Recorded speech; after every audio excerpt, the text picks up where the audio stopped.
सुजाता ने अपने बेटे नील के लिए लड़की ढूंढने के लिए सभी रिश्तेदारों दोस्तों से कह दिया था। उसे एक बहुत अच्छी लड़की की तलाश थी। वह अपने पति राघव से इसी बात की चर्चा करती कि जब दुल्हन इस घर में आएगी तो घर कितना खुशहाल हो जाएगा। चाँद सा टुकड़ा लगाऊंगी अपने राजकुमार के लिए। नील से भी बार बार पूछती कि लड़की तुझे कैसी चाहिए, पर नील हंसकर टाल देता था। क्या मम्मी, अभी कहाँ, मुझे बहुत कुछ करना है। उम्मीद नहीं थी कि नील फोन पर अपनी पसंद की लड़की को चुनकर उसके सामने रिश्ते का प्रस्ताव ले आएगा। सुजाता के लिए ये एक बहुत बड़ा धक्का था। शाम को 2 कप चाय के साथ सुजाता अपने पति के पास बालकनी में बैठ गई। राघव ने पूछा, क्या हुआ सुजाता, आज चीनी डालना भूल गई चाय में? अच्छा। सुजाता का ध्यान चारों से हटकर चाय की तरफ गया। मैंने ध्यान ही नहीं दिया, अभी लाती हूँ। सुजाता चाय के लिए चीनी लेकर आई और चम्मच से कप में घुमाकर मिलाती जा रही थी। पता नहीं कैसी होगी नील की पसंद, हमसे घुलेगी मिलेगी कि नहीं। मन ही मन उधेड़-बुन में लगी थी। राघव ने कहा, बड़ी चुप हो, क्या बात है? नहीं ऐसा कुछ नहीं है। आज सुबह नील का फोन आया था। उसने बताया कि माँ, आपको लड़की देखने की जरूरत नहीं है,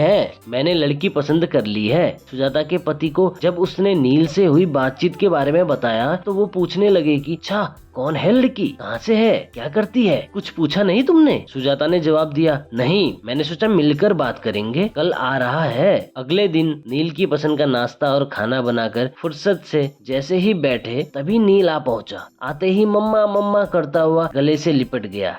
क्या बात है, आज बड़ा खुश है, सुजाता ने बोला। इस पर वो कहने लगा कि मैंने आपको माही के बारे में कल बताया था ना, यह देखिए, यह उसकी फोटो। कुछ घबराई नजरों से फोटो को देखने लगी। लड़की अच्छी थी, वैसे भी ना कहने का तो सवाल ही नहीं उठता था। नील की पसंद जो थी, पर अपने लिए अपने तरह के रिश्तेदार में जान पहचान की लड़की देखने की उसकी इच्छा हमेशा रही। राघव ने सुजाता को इस बात के लिए पहले ही समझा दिया था कि नील को ही जिंदगी बितानी है, नील की पसंद ही माननी चाहिए। एक तरह से सुजाता भी अपने मन को समझा चुकी थी और अपने बेटे की खुशी में खुश रहना चाहती थी। कैसी है मम्मी? नील ने उत्सुकता से पूछा। प्यारी है, कहाँ रहती है, क्या करती है? सुजाता ने जवाब देते हुए उससे कई सवाल कर डाले। माँ, मेरी कंपनी के पास एक कंपनी है, उसमें जॉब करती है। उसके घर में उसके मम्मी पापा और एक छोटा भाई है। आपसे मिलवाना चाहता हूँ।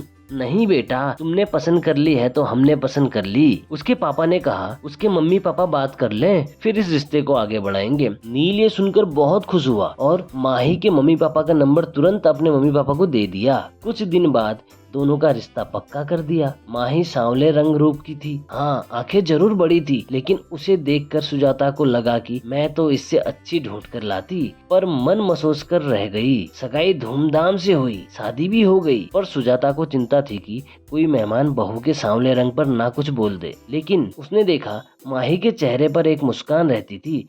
दुल्हन थी माही, फिर भी सबका ध्यान रख रही थी। आपने पानी लिया, कुछ खाया?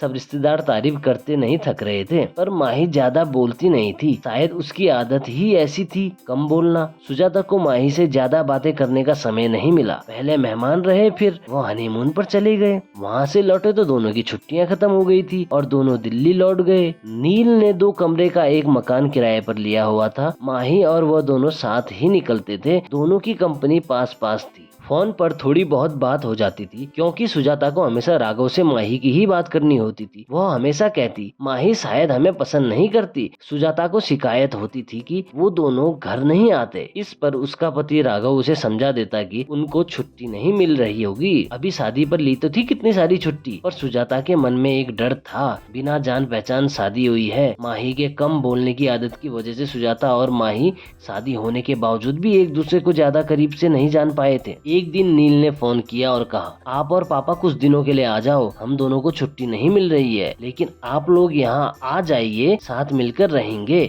सुजाता ने बहुत आनाकानी करते हुए मना किया। नहीं, अभी नहीं, फिर कभी। लेकिन नील मानने को तैयार ही नहीं था। अच्छा, तेरे पापा से पूछकर बताऊंगी। राघव के हाँ कहने पर सुजाता की खुशी बढ़ गई और उसने एक लिस्ट तैयार कर ली कि क्या क्या राघव के साथ वो बाजार से जाकर नील की पसंद का लेगी। माही की भी खाने पीने की पसंद उसे पता चल चुकी थी, इसलिए उसने लड्डू, पंजरी और घर का भी काफी सामान बना लिया था और बाजार से भी उनके लिए शर्ट और सूट खरीद लाई थी। आखिर पहली बार बेटे और बहू के पास रहने जा रही थी। राघव और सुजाता टैक्सी करके दिल्ली पहुंच गए। सुजाता सोचने लगी माही ऑफिस होगी, छुट्टी तो ली नहीं होगी, दरवाजे पर ताला नहीं था।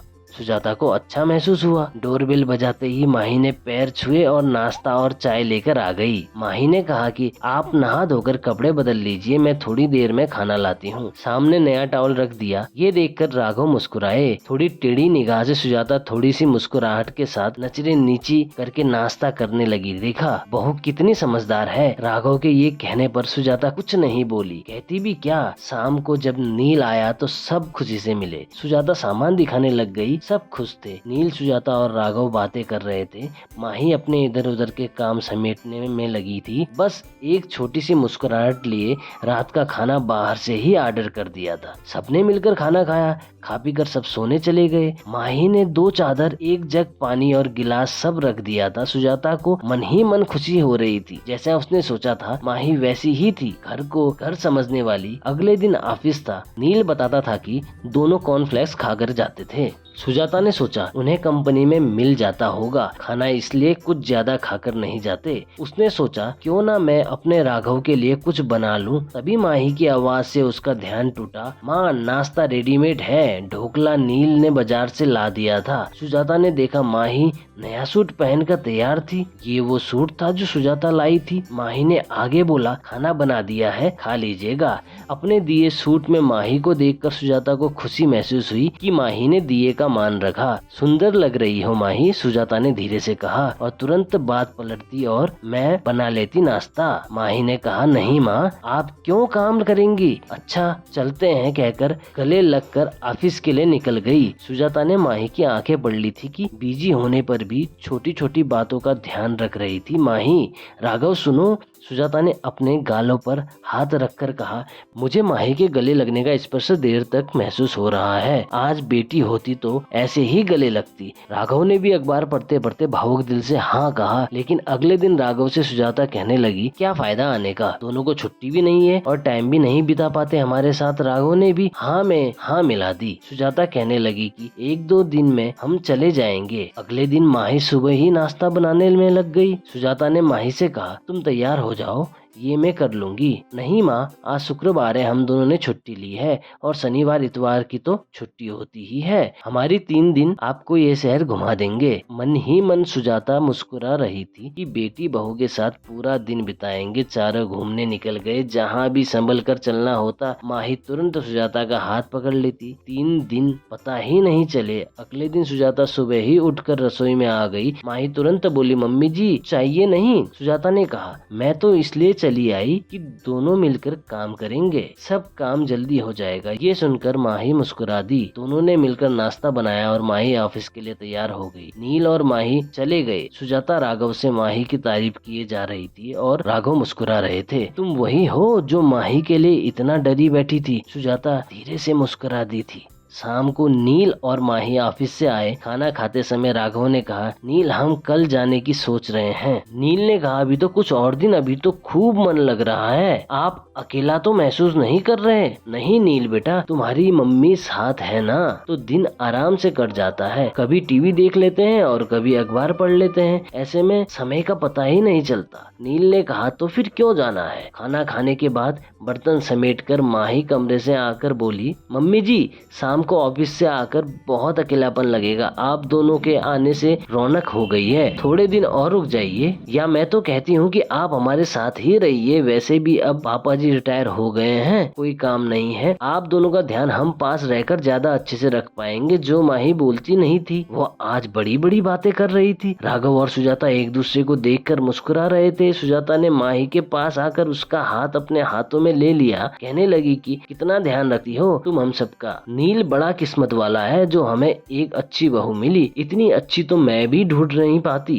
ये सुनकर माही सुजाता के गले लग गई। माही बोली, मम्मी जी मैं भी किस्मत वाली हूँ जो ऐसा परिवार मिला। प्यार और अपनेपन की वजह से दिल की बात दिल तक पहुँच गई थी। आजकल दोनों के रिश्तों में बदलाव आया है। समझदारी और प्यार से रिश्ते मजबूत